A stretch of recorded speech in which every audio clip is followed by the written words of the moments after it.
Pemirsa, Jaksa Agung selaku Wakil Ketua Pengarah Satuan Tugas Penertiban Kawasan Hutan memimpin rapat di Gedung Utama Kejaksaan Agung Jakarta. Kegiatan tersebut membahas tindak lanjut penguasaan kembali kawasan hutan Taman Nasional Tesonila di Provinsi Riau.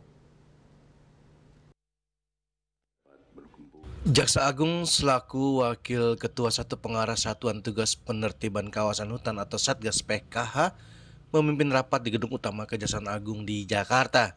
Rapat tersebut membahas tindak lanjut penguasaan kembali kawasan hutan dan rencana relokasi penduduk di kawasan hutan Taman Nasional Tesonila di Provinsi Riau. Adapun dalam rapat ini menyoroti berbagai permasalahan kompleks yang dihadapi dalam upaya penertiban kawasan hutan dengan harapan keberhasilan di Taman Nasional Tesonila dapat menjadi percontohan nasional.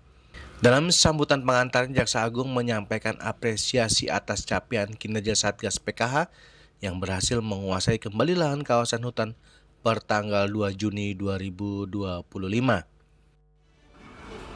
Permasalahan Taman Nasional Tesonila bukannya isu lingkungan aja, tetapi juga termasuk di dalamnya permasalahan ekonomi rakyat yang harus kita selesaikan.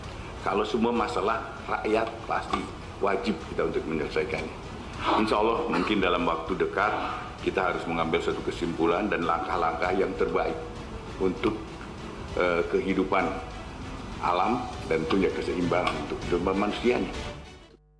Jaksa Agung menekankan pentingnya seluruh hadirin untuk menyatukan pikiran dalam mencari solusi atas permasalahan-permasalahan tersebut, guna memastikan tindak lanjut penguasaan kembali dan relokasi penduduk dapat berjalan lancar tanpa hambatan. Dari Jakarta, Julius Watu dan Ketut Sumadiasa melaporkan.